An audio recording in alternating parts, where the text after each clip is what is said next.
this woman lured a pregnant woman with a fake job opportunity so that she could take her life and steal her baby. Amber Waterman got into contact with Ashley Bush, who was around 8 months pregnant at the time, through Facebook, saying she had a job opportunity for her. And she would use that same account to offer free baby clothes to expectant mothers. So the two met at a public library and then 3 days later met at a convenience store, and during that second meeting, Waterman convinced Bush to get in her truck to meet a supervisor. Instead, Waterman drove Bush to her house, and later that day, authorities got a call to assist a baby that was not breathing.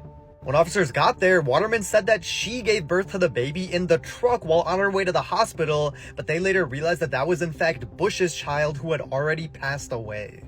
An autopsy revealed that Bush died as a result of penetrating trauma of the torso, and her charred remains were later found in a separate location. Just yesterday, Waterman pled guilty and is facing a life sentence without the possibility of parole, and a hearing is scheduled for October 15th. Rest in peace to this poor mother and her child, and as always, I'll keep you guys updated. You guys remember the American woman found chained to a tree in the middle of India, supposedly by her husband, who left her there without food and water for 40 days? Well, she just admitted that she tied herself to that tree and she was never even married. 50-year-old Lalita Kai Kumar went to India about 10 years ago to learn about yoga, and while she was there, she met a man and married him, and then after they had a falling out, she ended up tied to a tree. She was rescued after a shepherd heard her screaming in the forest and called authorities, who eventually untied her and realized she was in such bad condition that she couldn't even speak. So instead, she communicated with them through notes like this one, saying her husband tied her to that tree and left her there for 40 days without food and water, which made a lot of people suspicious because that's not even possible. Well, the superintendent of police in the area just revealed that she was not married and she was probably suffering from hallucinations when she gave that first statement, and she also told authorities that she was distressed because her visa ran out and she was running out of money, so she bought locks and chains and tied herself to the tree. They said they're currently treating her and she is improving, but let me know what you guys think about this, and as always, I'll keep you guys updated. Breaking news, Christopher Gregory, the man who forced his 6-year-old son to run on a treadmill over and over again to the point where he allegedly lost his life, has finally received his sentence. As a quick recap, Corey Michelot's poor mother called Child Protective Services 100 times over the course of a year after her son kept coming home bruised and beaten with bite marks from his father's home, and they did absolutely nothing. As a last resort, she put in an emergency custody order saying that her child shouldn't see his father the next day for his safety, but that was denied by the judge. That very next day, Christopher Gregory brought his 6-year-old to the gym, put him on the treadmill, upped the speed, and told him he needs to run because he's too fat. That poor child's little legs couldn't keep up with the speed, and he would constantly fall, and with each fall, Christopher would get angrier, lift him up by his shirt, place him right back on the treadmill, bite him out of anger. I mean, it was just a terrible thing to watch. Corey died 2 weeks later from blunt force trauma to his chest and abdomen and lacerations to his liver and heart.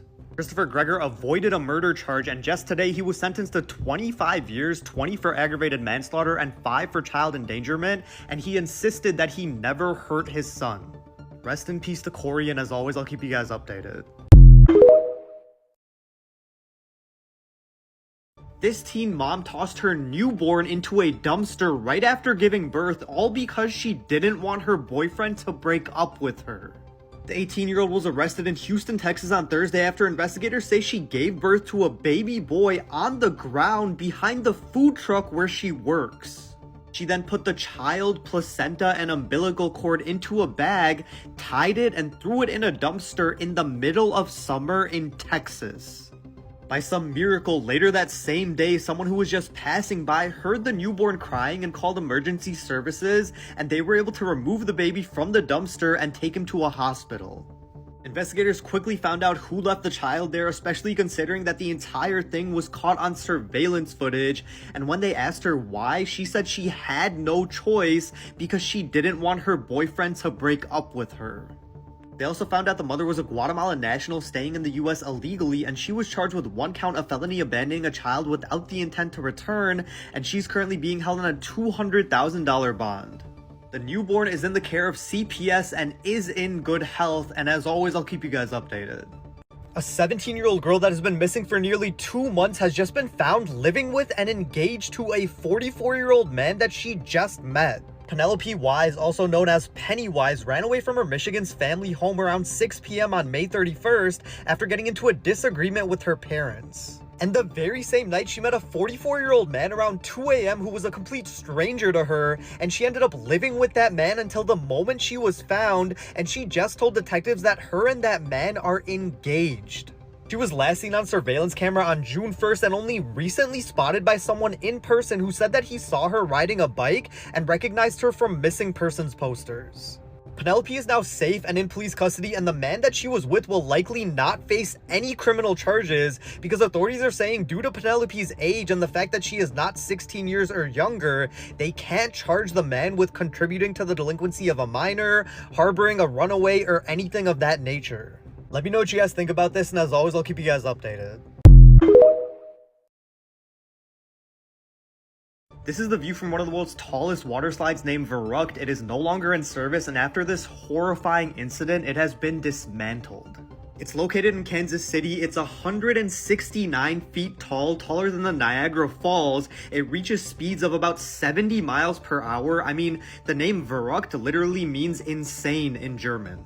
There were a lot of guidelines and safety measures overlooked. I mean, I don't even know how they were allowed to build this thing, but they allowed everyone on it, including children. Among those children was 10-year-old Caleb. He was so excited to get on this slide. His little brother was waiting at the bottom for him to come down. Now, what happened was absolutely devastating, and I want to give a trigger warning. When Caleb went down the slide, it was going so fast that he flew, and his head collided with this metal net and basically clean off, and that's how his brother had to see him come out the other end. After this heartbreaking incident, they realized there was over 10 major safety regulations not being followed on the ride, and they shut it down.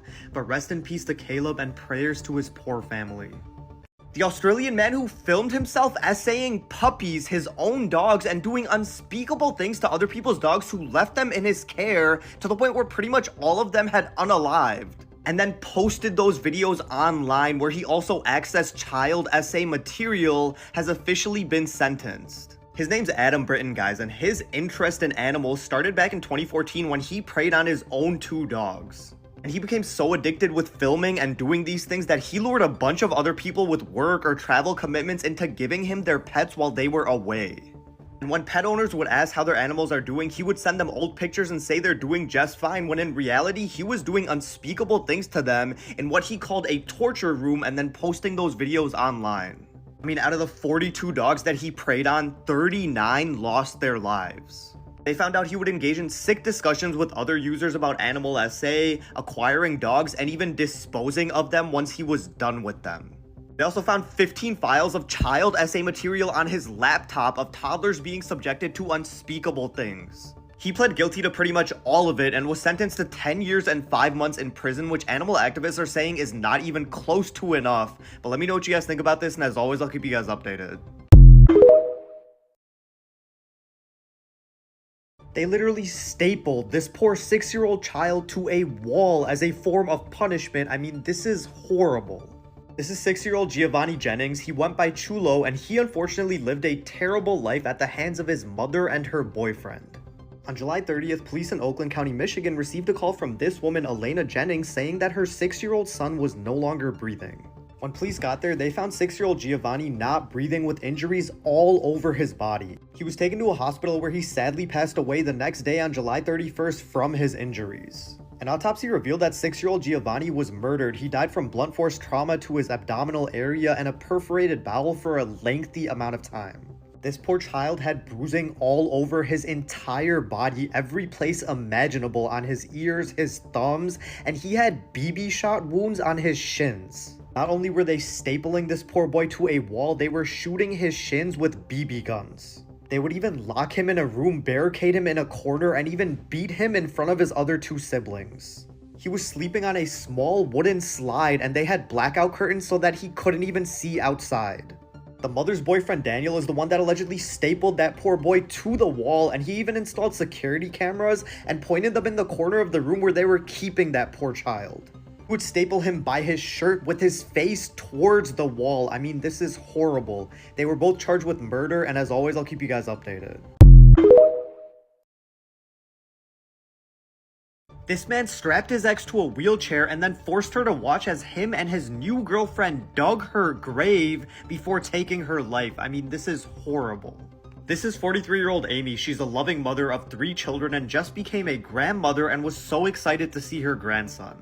But she vanished on June 20th after getting into an argument with her ex 36-year-old Tony. But Tony has a history of DV against Amy, including one time in May when he hit her so hard that she passed out. And on the day she went missing, Amy was trying to leave his house when he decided to end on her.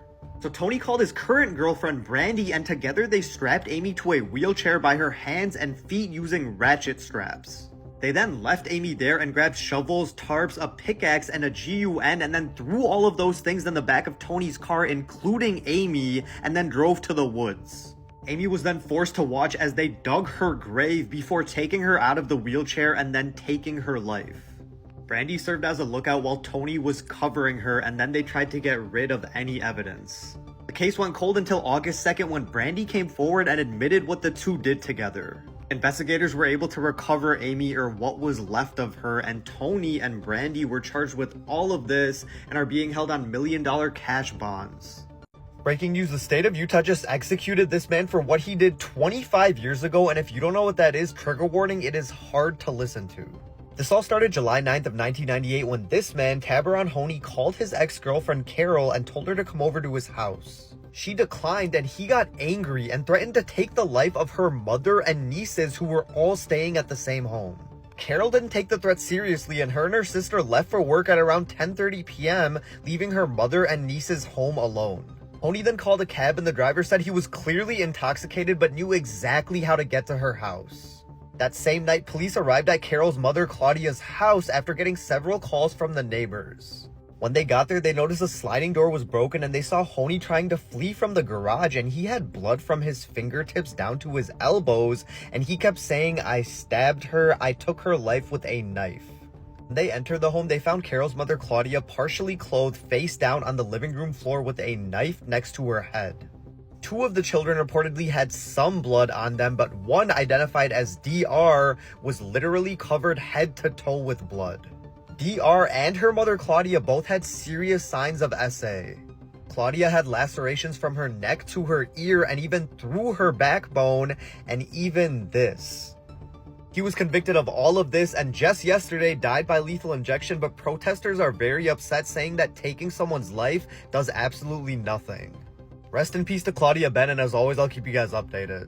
Massive trigger warning, as these parents in Utah essayed their own 15-year-old daughter because they said it would be safer to do it with them than with strangers. This all started when the teen called police saying that her father had been essaying her for a year and a half with her mother's consent. This started when she was 14, when her mother apparently saw photos of her on Snapchat and thought that she was trying to meet with strangers. So the parents bought her toys and taught her how to use them on herself and them. Mother said their daughter only watched as they had experiences, but the father admitted that the daughter was completely involved, and even at one point the protection broke. They said they wanted to teach her about doing it by essaying her, and they said that would be safer than her doing it with strangers. Now, this happened back in March and they were charged, held, and their children were put in homes, but if you look up the story today, thanks to their church, the story has completely vanished. That's because the Church of the Latter-day Saints, which John and Shamika Hayes are members at, has specifically put laws in place in Utah to protect the abusers. Utah's the only state where the clergy are not mandatory reporters, so a bishop will often tell a victim to forget about it, to forgive their abusers, and if they go to the cops, bad things will happen to them. There's literally a law in Utah that bars news agencies from reporting the names of these abusers, and there's also a law that protects the clergy from criminal and civil liability. That's why we need to keep stories like this alive to protect these kids and provide justice for these victims. Breaking news, as Chad Dowerman, the man who hunted his 3 sons like animals before taking their lives, has officially received a sentence. And trigger warning, if you haven't heard this before, it's really hard to hear. This all started when Chad came home from work one day and he was walking around with his Bible in a way that was scaring his 7, 4, and 3-year-old sons, Clayton, Hunter, and Chase. His wife was also worried about how he was acting, and she and their sons took a nap with him, and after some time he got up, grabbed a GUN from the safe, and pewed Hunter twice. The boy's mother then yelled for the other two to run, and that's when Chad's stepdaughter came into the room after hearing the noise, grabbed Clayton, and ran outside, but Chad was right behind them. He then pewed Clayton, who was hit and fell to the ground, and then walked up to him and did the same to his head while his stepdaughter had to watch. His stepdaughter then ran to grab 3-year-old Chase and run, but Chad caught up to them as well, demanded she put Chase down, and attempted to pew him, but the GUN didn't go off. As little Chase was running to his mother, who was trying to save Hunter's life, Chad caught up to him and took his life as well. Chad then ripped Hunter away from his mother after a struggle and ended up pewing him in the head as well. Chad was looking at the DP, but as part of a plea deal, he pled guilty and was given 3 life sentences without the possibility of parole. But rest in peace to his poor children, and as always, I'll keep you guys updated. This is absolutely horrible. An employee of a Kansas school district repeatedly shoved a teenager with Down syndrome into a utility closet, hit the boy, and even photographed him locked in a cage used to store athletic equipment, and so far nothing was done. They then sent that photo to other staff members at the school, comparing the teen to an animal, and laughed about it. The employee didn't even have a key to the cage that he locked the boy in and had to get a different staff member to get him out. He would even lock the teen in a closet, not even because the teen was acting up, but purely for his own amusement. He would yell derogatory terms within inches of the teen's face and pull him around the school by his shirt and collar. He also at least once struck the teen in the neck and face. The poor teen, who couldn't even defend himself, described the incident saying the words "hit," "closet," and the employee's name. He would even make the teen stay in his soiled clothing and deny him food at lunchtime. Other employees saw this happening but never intervened, saying that it was just tough love and how you have to handle him. And the director of the school told the employees not to report their concerns to the state child welfare agency. Because of what he endured, that poor child now refuses to leave his house out of fear, quit using his words, and increasingly hits himself in the head. But so far, no criminal charges have been filed against any employee and no disciplinary actions have been put into effect. I mean, literally nothing was done. Help me spread the news so that everyone involved can be named and face the consequences.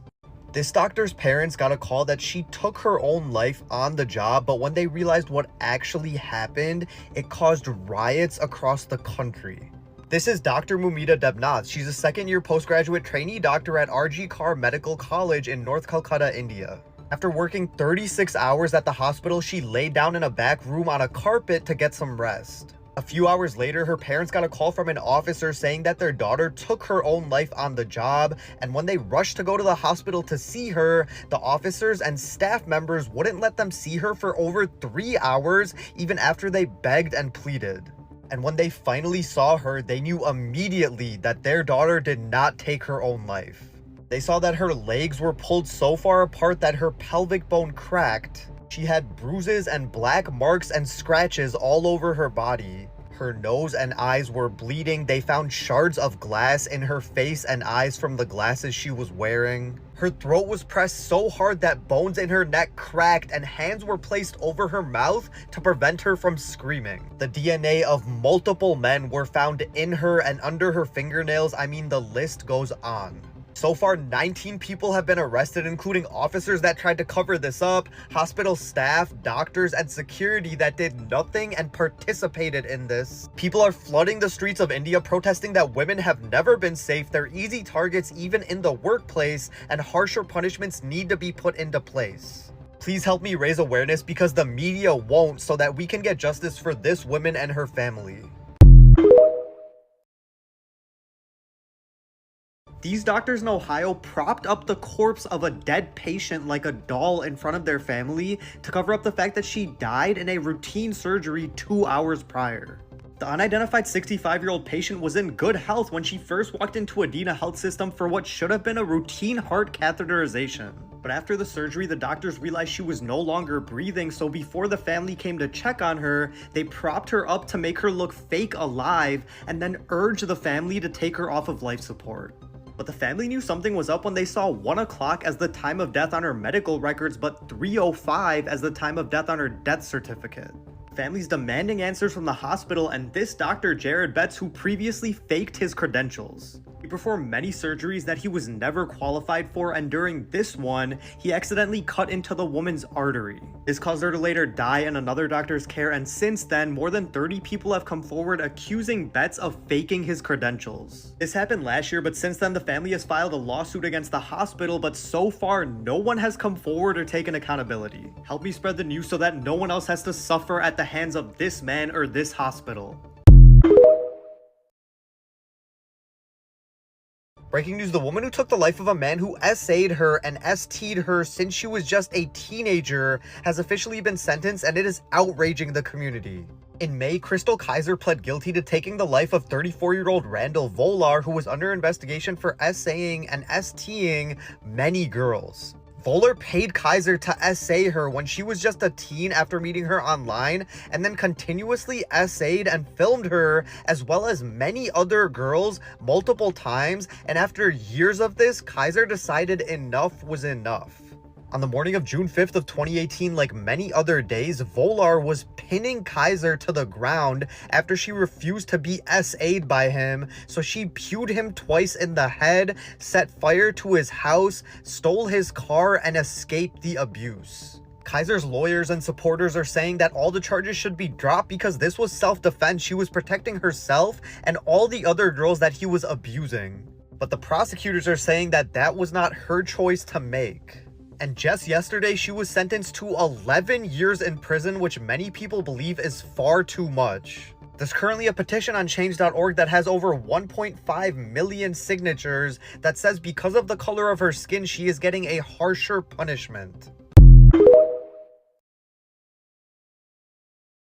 Imagine having surgery at a hospital because you had a brain bleed and they literally lose a piece of your skull. Well, that's what happened to this man, Fernando Cluster, who checked into Emory University Hospital in Atlanta, Georgia back in September of 2022 for a brain bleed, and the doctors there determined that a 4.7 by 6 inch piece of his skull needed to be removed to release pressure. But when he came back 2 months later to have the piece of skull replaced, the hospital couldn't find it among a pile of unidentified bone fragments from other patients' bodies. They said, "We inspected the freezer where bone flaps are stored and could not find a bone flap with Mr. Cluster's patient identification. There were several bone flaps with incomplete or missing patient identification, but we could not be certain which, if any, of these belonged to Mr. Cluster." Now, with the hole in his head and nothing to replace it with, the hospital fabricated a synthetic piece of skull and inserted it into his head, but then they charged him over $19,000 to replace the piece of skull that they lost. And that was only the beginning. After the surgery, he contracted an infection and needed another surgery, and by the end of it, he owed the hospital over $146,000. Cluster and his wife are looking to have the hospital compensate them for medical bills and emotional damage, which is the least they should do. I mean, let me know what you guys would do if you were in this situation. This is crazy. A mother was able to save her 1-year-old daughter from drowning after a yacht they were in sank yesterday. She held that baby above the water until they were rescued. This is an absolute tragedy, and it happened yesterday off the coast of Sicily. This is Superwoman, aka Charlotte, the woman who was able to keep her baby above the water until they were rescued. Charlotte said her and her husband were awoken by loud thunder, so they went up to the deck to go see what was going on, and that's when the storm knocked Charlotte, her husband, and their 1-year-old daughter into the water. She said for moments her baby was knocked away by the waves, but the waves brought her right back to her. She said it was pitch black and all she could hear was screaming from other people on the ship, but she just knew she had to hold on to her baby as long as she could. She said in an interview, "I kept her afloat with all of my strength. I stretched my arm up to keep her from drowning." Thankfully, Charlotte, her husband, and their baby were able to get on a lifeboat, but there are still multiple people missing. The yacht had 10 crew members and 12 passengers on board. 15 people were rescued, but 6 are still missing. A British tech entrepreneur and his 18-year-old daughter are still believed to be inside of the yacht in the water. There were also 2 Americans on board that are also missing.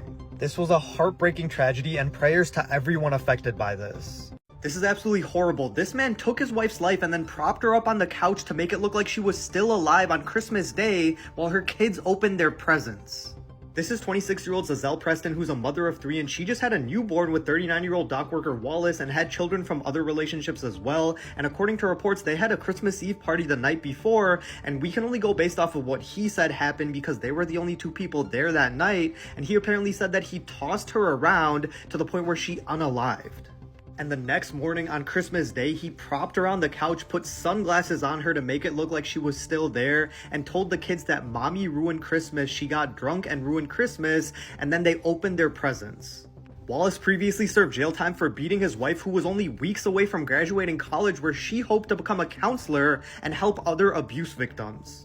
Wallace was then sentenced to 15 years to life in prison, which he was given 9 years of credit for since he already served time behind bars, but rest in peace to his poor wife and prayers to his poor children, and as always, I'll keep you guys updated.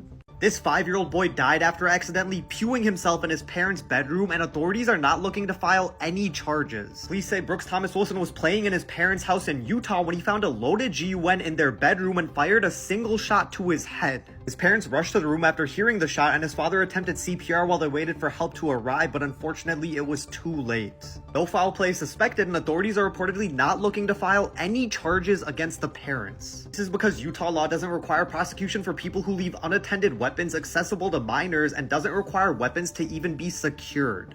Family has since released a statement saying this heartbreaking incident has taught us difficult lessons and we deeply regret that it unfolded this way. Our hearts are shattered. They have since started a GoFundMe that has raised over $20,000. Many people have mixed feelings because even though this was a horrible tragedy and that family's probably suffering immensely, this could have been prevented. Let me know what you guys think. Should the parents be charged at least for something like negligence? But rest in peace to Brooks Wilson, who had his entire life ahead of him. And as always, I'll keep you guys updated.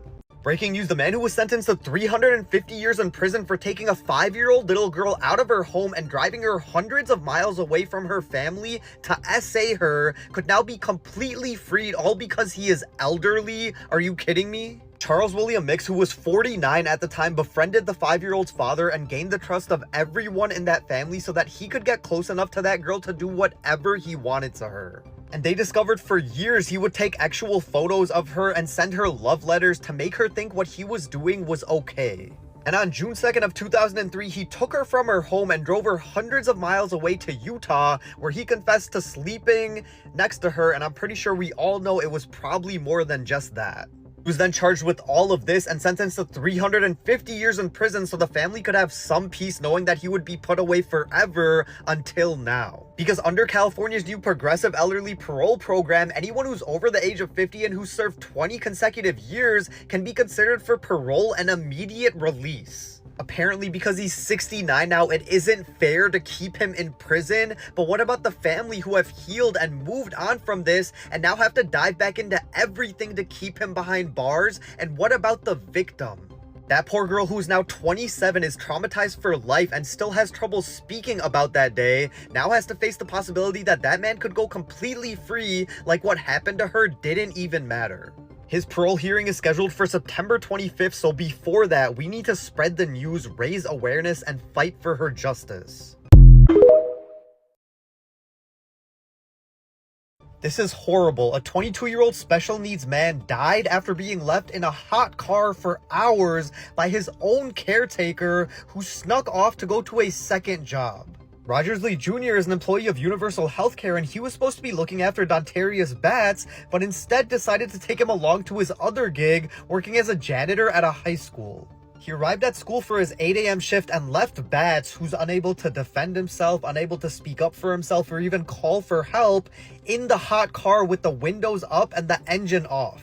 He then checked on Batts 2 hours later, decided he was fine, then went back to work 6 hours before returning and finding Batts unresponsive. He then drove to a fire station with Batts in the car, called 911 on the way, and they met him there and declared Batts dead.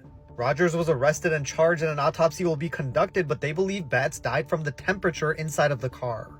Because on that day, the temperature was 80 degrees, and with the windows up and the engine off, temperatures could reach 120 degrees within an hour.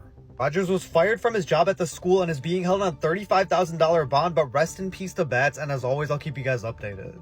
Breaking news, a woman has been missing for over a year, but it turns out the hospital actually lost her after she passed. Jessie Peterson was admitted to Mercy San Juan Medical Center in April of 2023. According to her mother, it was not uncommon for her daughter to receive medical treatment for her type 1 diabetes. And last April, she called her mother to be picked up from the hospital. She told her mother she wanted to leave, but her mother said she was in the best place for the best care and she needed to stay put, and this was the last time the two ever spoke.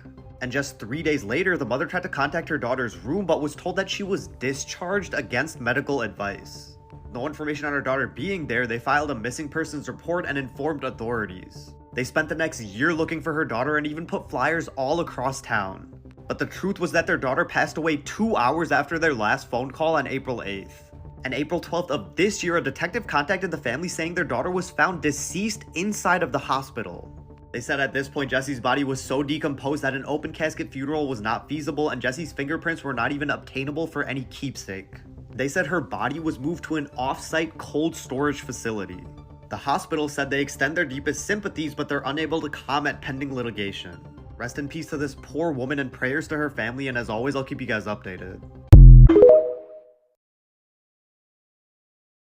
Did y'all know that Shanann Watts' unalive body expelled out the fetus that she was carrying? According to reports, when they found her body, they saw something protruding from it, and after investigating, they realized that that was supposed to be their third child, baby Nico. But Chris Watts had an affair, decided he didn't want his pregnant wife or 2 kids to get in the way of his new life with Nicole, so he unalived them and then pushed them through an opening of an oil tank at his work. This is how big that opening was. I mean, it's literally the size of your hand, and according to autopsy reports, they had broken bones, multiple broken bones, from how hard he was pushing to get them in there and cover up what he did. And he's now claiming his daughters forgave him for what he did. He said he was sitting in his prison cell one day reading the Bible when he saw something move out of the corner of his eye, and he realized that it was the ghost of his daughter Bella, and they've come multiple times playing in his cell, and he took that as a sign that they're visiting him and they forgive him for what he did. Not to mention the new owners of his house that is supposedly haunted have now put it back on the market, and I don't know how anyone who chose to live there could even sleep at night. It absolutely blows my mind that no one is talking about the new shocking development that's came out about this woman. Please listen carefully. Really shocking development, the murder of Jill Dando, after it was revealed that there was a network at the BBC involving drivers for 30 years. Now, I have spoken to a really senior presenter at the BBC over that time who was close friends with Jill Dando. Serious contemplation to the fact that Jill was murdered because she was trying to expose the at the BBC. Surely this is something that police should be looking very seriously into. The article come to light where a guy was employed as a chauffeur who was actually a convicted, and he was the chauffeur who chauffeured Jimmy Savile and other people around. I mean, the connections are it's just too horrific. You can't even get a job at the BBC if you've got outstanding parking fines. So how does someone like this slip through the net?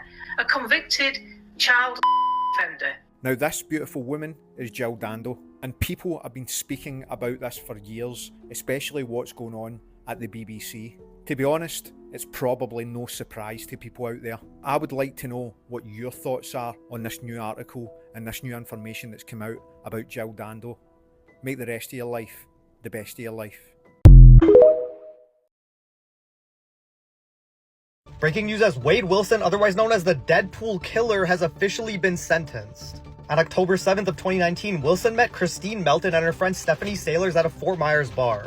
After the bar closed, he went with both of them to the house of Jason Shepard, where they stayed for several hours and then left in the morning. After Sailors left, Wilson strangled Melton to death as she slept in her bed and then stole her car. He then saw 43-year-old Diane Ruiz walking along the street, asked her for directions to a nearby school, and lured her into the car. And when she tried to exit the car, he beat her and strangled her before pushing her out of the car and running her over 10 to 20 times. He then called his father several times, confessing to the murders and telling him all of the details about what happened. His dad then put the phone on speaker and let his wife listen as she relayed all of the information to the police. And after asking for his location, they said they would send an Uber to him, but instead sent police, and he was arrested on October 8th of 2019. And just today, he was given 2 death sentences, 1 for each murder. Rest in peace to those poor women, and as always, I'll keep you guys updated.